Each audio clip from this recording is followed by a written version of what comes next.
نحمده ونستعينه ونستغفره ونؤمن به ونتوكل عليه ونعوذ بالله من شرور أنفسنا ومن سيئات أعمالنا من يهده الله فلا مضل له ومن يضلله فلا هادي له أشهد أن لا إله إلا الله وحده لا شريك له وأشهد أن سيدنا ونبينا ومولانا محمد عبده ورسوله اللهم صل على سيدنا محمد عبدك ورسولك النبي الأمي وعلى آله وصحبه وسلم أما بعد فيا أيها الناس أوصيكم عباد الله وإياي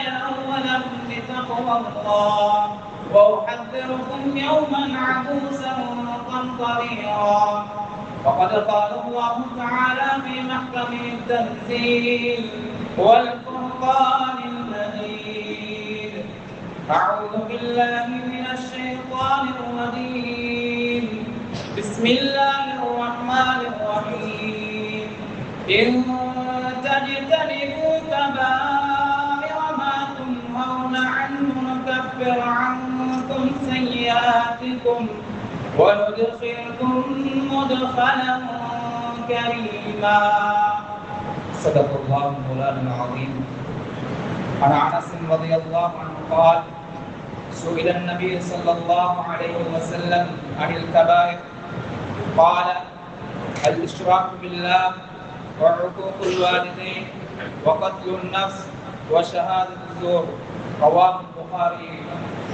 صدق رسول الله صلى الله عليه وسلم. سبحانك لا علم لنا إلا ما علمتنا إنك أنت العليم الحكيم. رب اشرح لي صدري ويسر لي أمري واحلل عقدة من لساني يفقهوا قولي ربي زدني علما وارزقني فهما. எல்லா புகழும் புகழ்ச்சியும் ஏவலவனாம் அல்லாஹ் சுப்ஹானஹு வ தஆலாவுக்கே உரித்தாவதாக. ஸலாத்தும் கருணையும் ஸலாமும் ஈடேற்றமும் பக்கத்தில் முகர்ரமாவில் பிறந்து மதீனத்துல் முனவ்வராவில் மறைந்த பெருமானா முத்து முஹம்மது ரசூலுல்லாஹி ஸல்லல்லாஹு அலைஹி வஸல்லம் அன்னவர் மீதும் அன்னாருடைய பரிசுத்த குடும்பத்தினர்கள் அன்னாருடைய வாழ்க்கை அடிச்சுவடுகளை அனுமந்து வராமல் பின்பற்றி வாழ்ந்த உத்தம சஹாபாக்கள் தாபிஊன்கள் தபிஊன்கள் இமாமாக்கள் முஸ்லிமான முஃமினான ஆண்கள் பெண்கள் அனைவரும் மீதும் என்றும் நிலவட்டுமாக. உடமைக்கு ஜும்ஆவுடைய கடமையை நிறைவேற்றுவதற்காக வேண்டி அல்லாஹ்வுக்கு மிகவும் விருப்பமான இடமாகிய அவனுடைய ரஹ்மத்துகள் இறங்கிக் கொண்டிருக்கக்கூடிய இடமாகிய அவனுடைய மாளிகையிலே நவைத்துல் இஅ்திகாஃப் ஃபீ ஹாதல் மஸ்ஜித் லில்லாஹி தஆலா என்ற இஅ்திகாஃபுடைய நியத்தோடு அமர்ந்திருக்கும் பேரன்புமிக்க இஸ்லாமிய சகோதரர்களே, அல்லாஹ்வும் அவனுடைய தூதரும் நம்முடைய வாழ்க்கையில் எந்தெந்த கர்மங்களை எடுத்து நடக்கும்படி ஏவிருக்கின்றார்களோ அந்த கர்மங்களை ஏற்றி அளவெடுத்தும் எவைகளையும் தவிர்த்து கொள்ளுங்கள். அந்த காரியங்களை அந்த செயல்களை நீங்கள் செய்வதன் மூலமாக அல்லாஹ்வுடைய கோபத்துக்கும் அவனுடைய ரஹ்மத்தை விட்டும் தூரமாகி நீங்கள் அதிபயங்கரமான அந்த நரகில் வீழ்வதென்று எச்சரிக்கை செய்திருக்கின்றார்களோ அத்தகைய கர்மங்களை அத்தகைய காரியங்களை விட்டு முற்றும் முழுதாக தவிர்த்து நடக்கும்படி எனக்கும் அப்பால் உங்களுக்கும் வசியத்தும் நசீஹத்தும் செய்து கொள்கிறேன். அல்லாஹ் தௌஃபீக் செய்வானாக. பேரன்புமிக்க இஸ்லாமிய சகோதரர்களே, அல்லாஹ் சுப்ஹானஹு வ தஆலா இந்த வையத்தில் பல கோடிக்கணக்கான ஜீவராசிகளை படைத்து அந்த படைப்புகளில் சிறந்த படைப்பாக அல்லாஹ் சுப்ஹானஹு வ தஆலா இந்த மனிதனை படைத்திருக்கிறார். இந்த மனிதன் சங்கையால் படைக்கப்பட்ட இந்த மனிதன் சில பாவங்களை செய்வதன் மூலமாக அவனுடைய கண்ணியத்தை அல்லாஹ் கொடுத்திருக்கக்கூடிய அந்த கண்ணியத்தை இழந்து அவன் பாவியாக இழிவானவனாக மாறுகின்றான். இமாம் ஹஸன் பஸ்ரி ரஹ்மத்துல்லாஹி அவர்கள் ஒருமுறை அவருடைய மஜ்லிஸில் இருக்கக்கூடிய அந்த மக்களை பார்த்து ஒரு கேள்வியை எழுப்பிட்டார்கள். மா அக்பருல் அமால், அந்த மக்களை பார்த்து இமாம் ஹஸன் அல்-பஸ்ரி ரஹ்மத்துல்லாஹி அவர்கள் கேட்கின்றார்கள், அமல்களில் சிறந்த அமல் என்ன என்று கேட்டதற்கு அந்த மஜ்லிஸில் இருந்த ஒவ்வொரு மனிதர்களும் ஒவ்வொரு பதில்களையும் சொல்கிறார்கள். சிலர்கள் சொல்கிறார்கள் அமல்களில் சிறந்த அமல் ஹஜ். இமாம் ஹஸன் அல்-பஸ்ரி ரஹ்மத்துல்லாஹி அவர்கள் சொல்கிறார்கள் அது இல்லை. இன்னும் சிலர்கள் சொல்கிறார்கள் தொழுகை என்று சொல்கிறார்கள். அதற்கும் ஹஸன் அல்-பஸ்ரி ரஹ்மத்துல்லாஹி அவர்கள் சொல்கிறார்கள் அதுவும் இல்லை. இன்னும் ஒரு கூட்டம் சொல்கிறது பாவங்களை விட்டு தன்னை பரிசுத்தமாக்குவதுதான் அமல்களிலே சிறந்த அமல். கண்ணியத்திற்குரியவர்களே, நாம் எவ்வளவுதான் தொழுதாலும் நோன்புகள் பிடித்தாலும் நாம் செய்ய இந்த பாவத்தின் மூலமாக அதனுடைய தவாபுகளை நாம் இருந்து இருப்போம். கலப்பட்ட நிலையில் நாம் அமல்கள் செய்தால் அதுக்கு பரிபூர்ணமான கூலிகள் கிடையாது. கண்ணியத்திற்குரியவர்களே, சிலர்கள் சொல்வார்கள் நாம் செய்யக்கூடிய பாவம் சிறிய பாவம் தானே, அது இஸ்திக்ஃபார் செய்து கொள்ளலாம், தௌபா செய்து கொள்ளலாமே. கண்ணியத்திற்குரியவர்களே, பெருமக்கள் சொல்வார்கள் ஷைத்தான் முதலாவதாக ஒரு மனிதனுடைய உள்ளத்தில் இப்படித்தான் போடுவான். என்ன சிறு பாவங்கள் செய்தால் இஸ்திக்ஃபார் செய்து கொள்ளலாம். ஒரு மனிதன் எப்பொழுது சிறு பாவத்தில் தொடர்ந்து அவன் அந்த பாவத்தில் ஈடுபடுகின்றானோ அவனுடைய உள்ளங்கள் மையத்தாக விடுகிறது. உள்ளத்தில் இருக்கக்கூடிய ரூஹானியத்தான தன்மைகள் அவனை விட்டு போகிறது. அப்படியே அந்த மனிதன் தொடர்ந்து செய்ய அவனை அறியாமலேயே பெரிய பாவங்களை செய்யப்படுகின்றன. அதற்காக நாம் பெருமக்கள் சொல்வார்கள் ஒரு மனிதன் சிறு பாவங்களை விட்டு முதலாவது தவிர்த்து கொள்ள வேண்டும். அப்பொழுது அவன் பெரும் பாவங்களை விட்டும் அவன் பாதுகாக்கப்படுகின்றான் கருத்தை பெருமக்கள் சொல்லி காட்டுவார்கள். கண்ணியத்திற்குரிய அல்லாஹ்வின் நாயகம் ஸல்லல்லாஹு அலைஹி வஸல்லம் அவர்கள் ஒரு மனிதர் வருகிறார். வந்து கேட்கிறார், நாயகமே யா ரசூலுல்லாஹ், பெரும்பாவங்கள் என்றால் என்ன யா நாயகமே? பெரும்பாவங்கள் என்றால் என்ன? நாயகம் ஸல்லல்லாஹு அலைஹி வஸல்லம் அவர்கள் சொல்கிறார்கள், அல் இஷ்ராக்கு பில்லாஹ், நீ அல்லாஹ்வுக்கு இணை வைப்பது பெரும்பாவம். அந்த மனிதர் அதோடு விட்டுவிடவில்லை. தும்மமாக யா ரசூலுல்லாஹ், அதுக்கு பின்னால என்ன யா ரசூலுல்லாஹ்?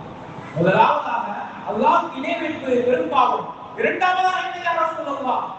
நாயகம் ஸல்லல்லாஹு அலைஹி வஸல்லம் அவர்கள் சொல்கிறார்கள், வஉகூகுல் வாலிதைன், தாய் தந்தையரை நோவிப்பது, அவருடைய உள்ளங்களை புண்படுத்துவது, இதுதான் இரண்டாவது பெரும்பாவம்.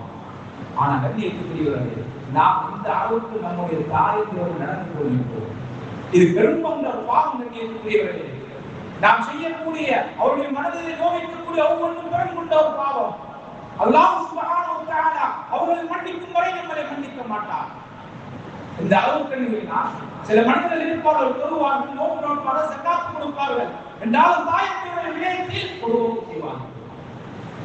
இதற்கு சொர்க்கம் நுழைய முடியுமா? இல்லை. கண்ணியத்திற்குரியவர்களே, நாயகம் ஸல்லல்லாஹு அலைஹி வஸல்லம் சொன்னார்கள், லா யதுகுல் ஜன்னத ஆக்கும், எந்த ஒரு மனிதன் தாயத்தினை நோவினை செய்து கொண்டு அவருடைய உள்ளங்களை புண்படுத்திக் கொண்டு ஒரு மனிதன் இந்த உலகத்தில் வாழ்ந்தால் அவனுக்கு சுவர்க்கம் ஹராமாக்கப்படும். அது மாத்திரமல்ல கண்ணியத்திற்குரியவர்களே, தாயத்தின் சிறப்பு நிறைய சிறப்புகள் இருக்கிறது. இன்றைய தலையங்கம் பெரும் பாவங்களை பார்க்கிறோம். அதனால மற்ற பாவங்களை செல்ல வேண்டும் என்பதற்காக இதை சுருக்கிக் கொள்கிறேன். அல்லாஹ் சுப்ஹானஹு வ தஆலா நாம் செய்யக்கூடிய ஒவ்வொரு பாவத்துக்கும் அவன் நாடினால் கியாமத் நாள் வரைக்கும் நமக்கு காசை தருகிறான். என்றாலும் எவரும் உலகில் தாயந்திரை அநியாயம் செய்து கொண்டு அவன் உள்ளங்களை புண்படுத்தினார், நாயகம் ஸல்லல்லாஹு அலைஹி வஸல்லம் சொன்னார்கள், அவனுக்கு இந்த உலகிலே அல்லாஹ் அதாபை கொடுப்பான். அந்த ஒரு பகிரங்கமான ஒரு விடயம் தான் இருக்கக்கூடிய தாயத்தின் நோய் கொடுக்கிறது. ஒரு மனிதர் வந்து நாயகம் ஸல்லல்லாஹு அலைஹி வஸல்லம் அவர்கள் கேட்கிறார்கள், நாயகமே யா ரசூலுல்லாஹ், நான் 5 வகை தொழுகின்றேன், ரமதானுடைய மாதம் வந்து விட்டால் நோன்பு நோக்குகின்றேன், இன்னும் ஜகாத் கடமையா ஜகாத் கொடுக்கின்றேன், ஹஜ்ஜுடைய காலம் வந்தால் ஹஜ் செய்கின்றேன், நாயகமே இதற்காக அல்லாஹ் எனக்கு என்ன கூலியை இருக்கின்றார்? நாயகம் ஸல்லல்லாஹு அலைஹி வஸல்லம் அவர்கள் சொன்னார்கள், மன் ஃபஅல ذلك مع النبيين والصديقين والشهداء, நீ இப்படி செய்தால் உனக்கு நாளை கியாமத்தின் நாளை அல்லாஹ் சுப்ஹானஹு வ தஆலா அவனை நபிமார்கள் சித்தீகர்கள் சுஹதாக்கள் நிலைப்பாட்டுவான். அந்த ஒரு நிபந்தனை நாயகம் ஸல்லல்லாஹு அலைஹி வஸல்லம் அவர்கள் மனதில் வைத்திருந்தார். இல்லா யாக்கவாலிதே, நீ தாயங்களே நோவிக்காமல் இருக்க வேண்டும், அவர்கள் நல்ல முறையில் வாழ வேண்டும். அப்படி நோவிக்காமல் இருந்தால் தான் நீ தொழுதால், அந்த ஜகாத்து கொடுத்தால், அந்த நோன்பு நோட்டால், ஹஜ் செய்தால் உன்னை நபிமார்கள் சித்தீகர்கள் சுஹதாக்கள் அல்லாஹ் நிலைப்பாட்டுவான். அதுக்கு மாற்றமாக நீ தொழுது கொண்டு ஜகாத்து கொடுத்து கொண்டு ஹஜ் செய்து கொண்டு உன்னுடைய தாயங்களை நோவித்து நீ வாழ்ந்தால் இந்த கூலியில் உனக்கு கிடைக்காது. உன்னை அல்லாஹ் சுப்ஹானஹு வ தஆலா நரகத்திலே போட்டு விடுவான். அந்த அளவுக்கு ஒரு பெருங்குள்ள பாவம் தான் தாயங்களை நோவிப்பது என்பது. இரண்டாவது நாயகம் ஸல்லல்லாஹு மூன்றாவது நாயகம் ஸல்லல்லாஹு அலைஹி வஸல்லம் சொன்னார்கள், ஐயமீனல் கமூஸ், பொய் சத்தியம் சொல்வது. பொய் சத்தியம் சொல்வது ஒரு பெருங்குள்ள ஒரு பாவம். நாம் நம்முடைய லாபத்திற்காக வேண்டி எத்தனையோ வியாபாரங்களை செய்கின்றோம். அதில் இருக்கக்கூடிய குறைகளை மறைப்பதற்காக வேண்டி எத்தனை சத்தியங்களை செய்கின்றோம். மற்றவர்களை ஏமாற்ற எத்தனை வியாபாரங்களை செய்கின்றோம். இதற்கான தண்டனை என்பதாக இருக்கிறவரே நாயகம் ஸல்லல்லாஹு அலைஹி வஸல்லம் அவர்கள் சொன்னார்கள், ஒரு முஸ்லிம் இன்னொரு முஸ்லிமுடைய சொத்தை பொய் சத்தியம் செய்து அவர் அதனை அனுபவித்தார், அதனை அவன் பெற்றுக்கொண்டார். நாளை கியாமத்துடைய நாளையில் அல்லாஹ் சுப்ஹானஹு வ தஆலாவை அவன் சந்திக்கக்கூடிய நேரத்தில் எப்படி தெரியுமா அல்லாஹ் அவனை சந்திப்பான்? கோபமான நிலையில் சந்திப்பான். ரஹ்மத்துடைய பார்வையில் அல்லாஹ் சுப்ஹானஹு வ தஆலா அவனை தூக்கி வீசிவிட்டார். நாம் எத்தனை பொய் சத்தியங்களை செய்கின்றோம், நம்முடைய லாபத்துக்காக என்ன செய்கின்றோம்? எந்த வியாபாரத்தில் பொய் சத்தியம் பொய்கள் ஈடுபடுகிறார்களோ அவருடைய வாழ்க்கையில அந்த வியாபாரத்தில் இருக்கக்கூடிய வரக்கத்தை அல்லாஹ் நீக்குகிறார். அப்துல் ரஹ்மான் இப்னு அவுஃப் ரலியல்லாஹு அன்ஹு சஹாபாக்களிலே பெருங்குள்ள வியாபாரம். அல்லாஹ் சுப்ஹானஹு வ தஆலா நிறைய சொத்துக்களை அல்லாஹ் சுப்ஹானஹு வ தஆலா கொடுத்திருக்கிறார். அவர்கள் குடியிலே அல்லாஹ் அபிவிருத்தியை கொடுத்திருக்கிறார். சில சஹாபாக்கள் அவர்கள் கேட்கிறது, உங்களுடைய வியாபாரங்கள் இவ்வளவு வெற்றிகரமாக போவதற்கு காரணம் என்ன கேட்பதற்கு அப்துல் ரஹ்மான் அவுஃப் ரலியல்லாஹு அன்ஹு சொல்கிறார்கள், நான் ஒரு வியாபாரம் செய்யும் பொழுது அதில் ஏதாவது குறைகள் இருந்தால் அதை நான் மறைக்க மாட்டேன். பொய் சத்தியங்கள் சொல்லி அதை நான் மறைக்க மாட்டேன். அதனை வெளிப்படையாக சொல்லி வைப்பேன். அதே போல நான் அதிகமாக லாபங்களை வைத்திருக்க மாட்டேன். மற்றவர்கள் பிரயோஜனம் அளிக்க வேண்டும் என்ற காரணத்தை நான் வைப்பேன். அதனால அல்லாஹ் சுப்ஹானஹு வ தஆலா மற்ற மனிதர்களுடைய நலவுகளில் நாம் பேணி நடந்தனால அல்லாஹ் சுப்ஹானஹு வ தஆலா என்னுடைய வியாபாரத்தில் பரக்கத்தை செய்திருக்கின்றான். ஒரு உண்மையான ஒரு வியாபாரியை, ஒரு நம்பிக்கையான ஒரு வியாபாரியை அல்லாஹ் சுப்ஹானஹு வ தஆலா தன்னுடைய அரசுகள் நிலையை கொடுப்பதாக இமாம் சுயீத்தி ரஹ்மத்துல்லாஹி அலைஹி சொல்கிறார்கள். அந்த அளவுக்கு நாம் இந்த அளவுக்கு உண்மைத்தன்மையோடு இருக்கக்கூடிய வியாபாரங்கள் போகின்றது. அந்த அளவுக்கு அல்லாஹ் சுப்ஹானஹு வ தஆலா அந்த வியாபாரத்திலே பரக்கத்தை செய்கிறார். அதே போல் இது ஒரு பாவம் தான் இருக்கிறது. நாயகம் ஸல்லல்லாஹு அலைஹி வஸல்லம் அவர்கள் நாலாவதாக சொன்னாங்க அந்த ஹதீஸிலே, பெரும்பாவம் என்பதுதான் விபச்சாரம். விபச்சாரம் என்பது ஒரு பெரும் பாவம். ஷைத்தான் ஒரு மனிதனை முதலாவதாக ஒரு பாவத்திலே வீழ்த்த வேண்டும் என்றால் அவன் பாவிப்பது முதல் ஆயுதம் அவனுடைய பார்வை விஷயத்திற்கு. நாயகம் ஸல்லல்லாஹு அலைஹி வஸல்லம் அவர்கள் சொன்னார்கள், அது ஐன் தஸ்மீம், ஒரு மனிதனுடைய கண் விபச்சாரம் செய்யும். எப்பொழுது தெரியுமா? அவன் கெட்ட வார்த்தை கெட்ட பார்வையை அவன் பார்க்கும் பொழுது அதனுடைய உள்ளத்துக்கு அது செல்கிறது. ஒரு மனிதன் ஒரு கெட்ட விடயத்தை பார்த்தால் அவனுடைய உள்ளம் ஆசைப்படும்.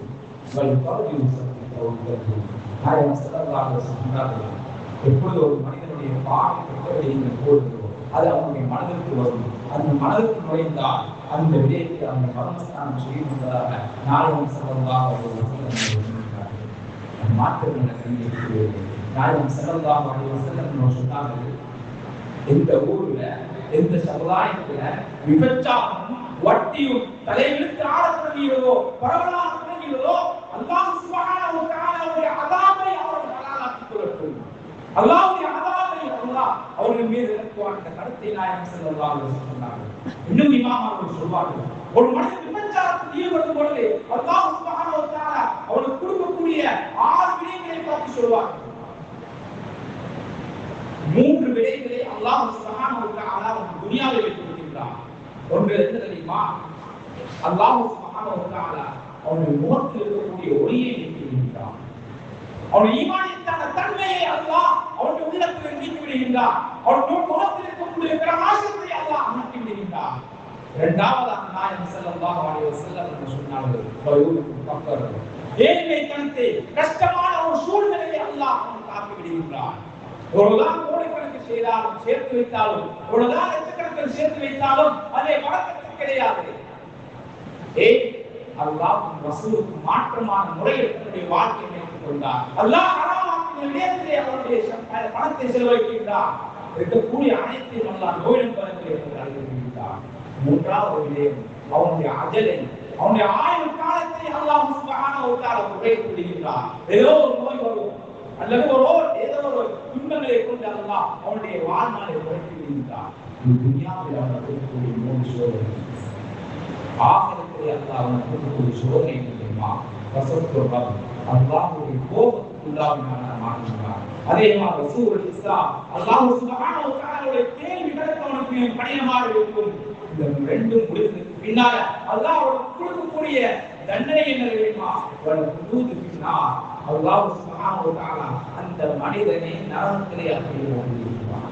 இது விபச்சாரத்துக்காக அல்லாஹ் கொடுக்கக்கூடிய நிறைய ஹதீஸ்கள் வருகிறது. இந்த ஊர்ல வந்து ஜினாக்கள் விபச்சாரங்கள் அதிகரிக்கிறதோ அல்லாஹ் சுப்ஹானஹு வ தஆலா அதில் இருக்கக்கூடிய ஊரில் இருக்கக்கூடிய வரக்கத்தை நீக்கி வைக்கின்றார். பல முசீபத்துக்களை அந்த ஊரில் இருக்கக்கூடிய அப்படியான பாவங்களுக்கு நாம் பாதுகாத்துக் அது மாத்திரமல்ல. ஐந்தாவது நாள் ஸல்லல்லாஹு அலைஹி வஸல்லம் சொன்னார்கள், ஷுர்புல் மதுபானம் குடிப்பது. மதுபானத்திலே தொடர்ச்சியாக வாழ்க்கையை ஒரு மனிதன் அனுபவிப்பது கியாமத்தில் நாளை அல்லாஹ் சுப்ஹானஹு வ தஆலா 4 மனிதருக்கு சுவர்க்கத்துடைய வாடைகளை கூட ஹராமாக்கி விடுகிறார். சுவர்க்கத்துடைய இன்பங்களை கூட அல்லாஹ் அவர்களுக்கு ஹராமாக்கி விடுகின்றார். அதிலே முதலாவது மனிதர் யார் தெரியுமா? முதுகுதான். அவருடைய வாழ்க்கையில் மதுபானம் தொடர்ச்சியாக இருக்கிறதோ, மதுபானத்திலே தன்னுடைய வாழ்க்கையை கழித்துக் கொள்கின்றானோ, அவருக்கு சுவர்க்கத்துடைய இன்பங்களை கூட அல்லாஹ் கொடுக்க மாட்டார். சொர்க்கத்தை நுழைவிப்பதல்ல, சொர்க்கத்துடைய இன்பங்களை காண்பதை கூட அல்லாஹ் அனுப்பி விடுகின்றார். அதை ஒரு வட்டியுடைய தொடர்புடையவர்களுக்கு அல்லாஹ் இதே தன்மையை கொடுக்கின்றார். அதே போல் அனாதைகளுடைய செல்வங்களை சொத்துக்களை அபாரித்துக் கொள்கிறேன், தன்னுடைய வாழ்க்கையை செலவாக மாற்றிக் கொண்டிருக்கின்றார்களே, இவர்களுக்கும் அல்லாஹ் இதை கொடுக்கின்றார். 4ஆவது மனிதன் தாய் என்பவர்களுக்கு நோவினை செய்கின்றார்கள், இவனுக்கும் இதே தன்மையை அல்லாஹ் கொடுக்கின்றான். கருத்தை நாயகம் ஸல்லல்லாஹு அலைஹி வஸல்லம் சொல்கிறார்கள். அது மாத்திரமல்ல, தங்கிக்கூடிய அல்லாஹ் வாழ்வு பிறந்ததிலே ஒரு மனிதனுடைய வரலாறை கூறுகின்றார்கள். ஒரு அழகான ஒரு வரலாறு நம்முடைய வாழ்க்கையில் படிப்பினையாக எடுத்துக் கொள்ள வேண்டும். ஹுதைல் இப்னு இயாத் ரலியல்லாஹு அன்ஹு அவர்களுக்கு படித்த ஒரு மாணவருக்கு சக்ராத்துடைய நேரத்துல ஹுதைல் இப்னு இயாத் ரலியல்லாஹு அன்ஹு அந்த மாணவனை சந்திப்பதற்காக செல்கின்றார்கள். இது பார்த்தீங்கன்னா அந்த மாணவர் சக்ராத்துடைய நிலைமையில் இருந்து கொண்டிருக்கிறார். ஹுதைல் இப்னு இயாத் ரலியல்லாஹு அன்ஹு அந்த பிள்ளைக்கு அந்த மாணவனுக்கு கலிமாவை சொல்லிக் கொடுக்கின்றார். ஆனா கலிமா அந்த பிள்ளைக்கு புரியவில்லை, கஷ்டமாக கொண்டிருக்கிறது, நாவல் கடமாகிறது. ஹுதைல் இப்னு இயாத் ரலியல்லாஹு அன்ஹு யோசிக்கின்றார்கள், அந்நேரத்தில் படித்த ஒரு மாணவனே, இந்த மாணவனுக்கு இந்த நிலைமையா? கலிமா சொல்லிக் கொடுக்கின்றார்கள். பல தடவை சொல்லியும் அந்த பிள்ளையுடைய வாயில் இருந்து கலிமா வருகிறது. இப்பொழுது அப்படியே அந்த பிள்ளையுடைய ரூஹானத்தை பெரிதுகிறது. ஹுதைல் இப்னு இயாத் ரலியல்லாஹு அன்ஹு அந்த பிள்ளையுடைய வீட்டிலிருந்து அப்படியே திரும்பி விடுகின்றார்கள். கொஞ்சம் காலம் போயிடுது. ஒரு கனவை ஹுதைல் இப்னு இயாத் ரலியல்லாஹு அன்ஹு காண்கின்றார்கள். அந்த பிள்ளை நரகத்திலே இருக்கிறது. ஹுதைல் இப்னு இயாத் ரலியல்லாஹு அன்ஹுக்கு ஆச்சரியமாக இருக்கிறது. சரியான ஒரு பிள்ளை, எப்படி இந்த பிள்ளை நரகத்துக்கு போனான்? அந்த பிள்ளையுடைய இந்த ஹுதைல் இப்னு இயாத் ரலியல்லாஹு அன்ஹு தலையிட்டார்கள். அப்பொழுது அந்த பிள்ளை சொல்லிட்ட விடயம் என்ன? உஸ்தாத் அவர்களே, நான் உலகத்தில் வாழ்ந்து கொண்டிருக்கும் பொழுது எனக்கு ஒரு நோய் இருந்தது. அந்த நோயின் காரணமாக பல வைத்தியர்களை நான் சந்தித்தேன். அவர்கள் ஒரு விடயத்தை செய்தார்கள். ஒரு விடயத்தை எனக்கு செய்தார்கள். என்ன தெரியுமா? ஒவ்வொரு வருடமும் மதுவில் இருந்து மதுபானத்தில் இருந்து ஒரு கப்பை குடிக்க வேண்டும், அப்பொழுது உங்களுடைய நோய் குணமாகும். இந்த பாவத்தை தான் நான் செய்தேன். இந்த பாவத்தின் காரணமாக தான் அல்லாஹ் என்னுடைய நாவிலிருந்து கலிமாவை நீக்கினான். அதே போல் என்னுடைய நரகத்திற்கு அழைத்து செல்லும் இந்த ஒரு பாவம் தான். சிலர் சொல்வார்கள், மதுவினால் சமைக்கப்பட்ட மருந்து பொருட்களை குடிக்கலாமா என்று மார்க்கத்திலே கண்ணியத்துக்குரியவர்களே, நாயகம் ஸல்லல்லாஹு அலைஹி வஸல்லம் சொன்னார்கள், அல்லாஹ் சுப்ஹானஹு வ தஆலா மார்க்கத்திலே எந்தெந்த விடயங்களை ஹராமாக்கி இருக்கின்றானோ அதிலே அல்லாஹ் ஷிஃபாவை நோய் நிவாரணத்தை ஏற்பதில்லை. ஃபுகஹாக்கள் சொல்வார்கள், மதியின் மூலமாக ஒரு மருந்து தயாரிக்கப்பட்டிருக்கிறதா, அந்த மருந்து ஹராம், அதே ஷிஃபா இல்லை.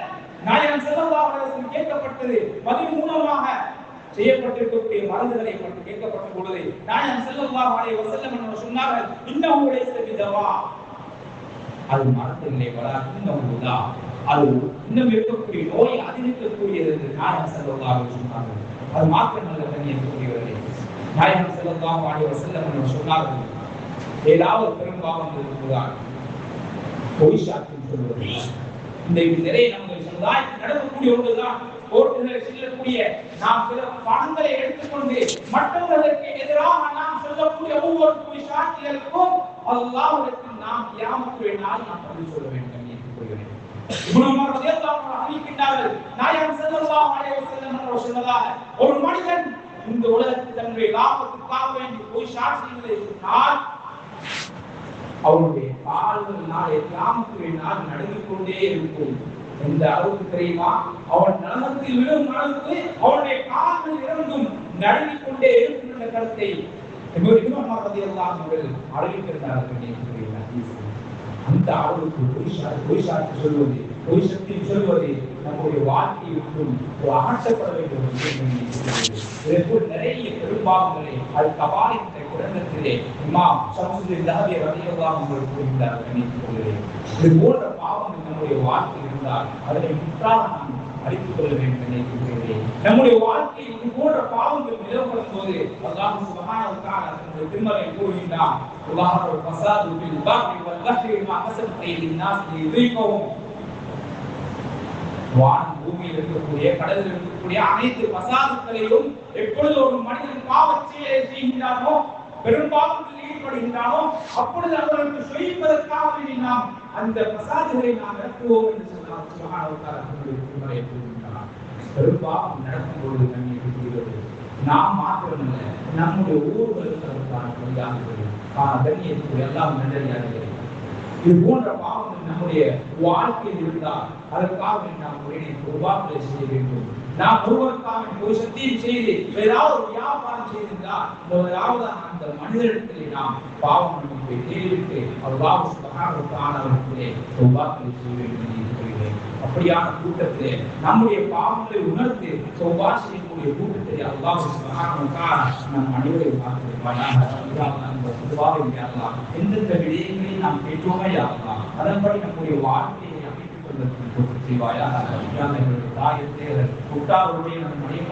அனைவருடைய பாவங்களையும் தருவாயாக.